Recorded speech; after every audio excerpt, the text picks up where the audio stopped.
I got a simple question for you. Here's the question. Do you believe that one day you're not going to live in the world that was given to you? That's right, but you are going to actually live in the world that you dream of.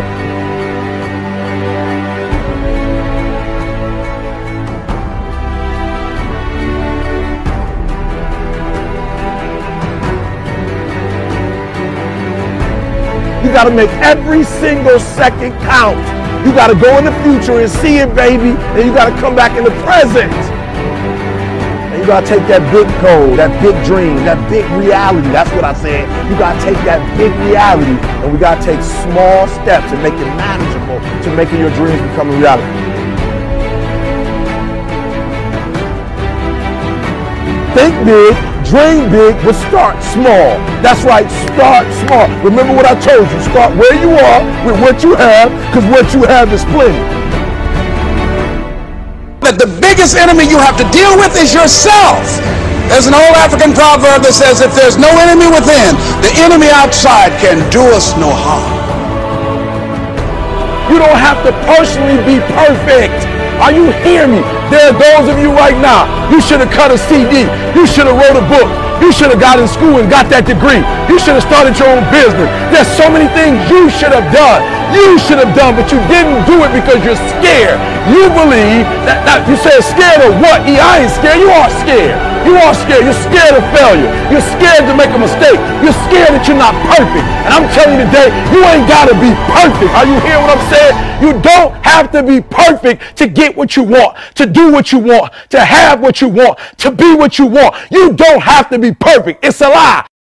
There will never be a point in your life where it's the right time to do a great thing. If you're waiting for that perfect moment, that perfect timing, it's not going to happen. You know what you have to do? You have to create the perfect time and the perfect opportunity and the perfect situation. So that a lot of people become comfortable. They stop growing. They stop wanting anything. They become satisfied.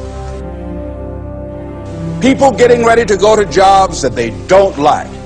Jobs that are making them sick. You see, when you're not pursuing your goal, you are literally committing spiritual suicide. When you have some goal out here that you're stretching for and reaching for that takes you out of your comfort zone, you'll find out some talents and abilities you have that you didn't know you have. When the messenger of misery visits you, what are you going to do? What will keep you in the game? There are things that you think you'll never need to know, that you may only need to know one time in your life, but that could save your life because you had that knowledge. Unless you attempt to do something beyond that which you've already mastered, you will never grow. What is it that you looked at some point in time and you decided that you couldn't do it, that you talked yourself out of it? You're waiting on your next door neighbor to make it happen for you, it may not happen. If you're waiting on your mother or your father, they may be so ancient in their thinking that they don't understand this opportunity that you have. And if you're waiting on them, it may never get done. You don't beg average people to be phenomenal. You don't beg good people to be phenomenal. You just are phenomenal and you will attract phenomenal. What reason can you remember that you can call on, that you can reach on, that can make you get back up? Find that reason.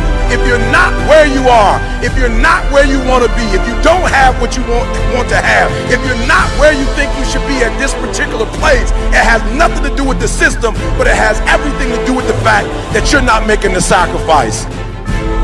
I want you to make that dream become a reality, because if you don't, you will be working for somebody else to make their dreams become a reality.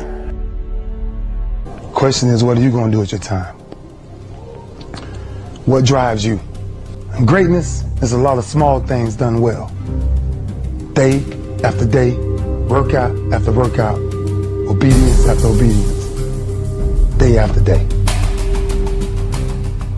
When things don't work out for you, when things happen that you could not anticipate, what are the reasons that you can think of that can keep you strong? You will never ever be successful until you turn your pain into greatness, until you allow your pain to push you from where you are to push you to where you need to be. Stop running from your pain and embrace your pain. Your pain is going to be a part of your prize, a part of your product. I challenge you to push yourself. See, it's easy to be on the bottom. It doesn't take any effort to be a loser. It doesn't take any motivation, any drive in order to stay down there on a low level. But it calls on everything in you. You have to harness your will to say, I'm going to challenge myself. I mean that what you did last week don't count. Today is the only important day. There are 86,400 seconds in a day, and how you use those are critical. You got 86,400 today, and what you do today is going to cement who you are. Nobody's going to talk about what you did last week. You have this opportunity of a lifetime. It means absolutely nothing if you don't take advantage of it in the lifetime of this opportunity. I got a saying that when life knocks you down, try and land on your back, because if you can look up, you can get up. If you want a thing bad enough to go out and fight for it, to work day and night for it, to give up your time, your peace, and your sleep for it, if all that you dream and scheme is about it, and life seems useless and worthless without it, see, it's time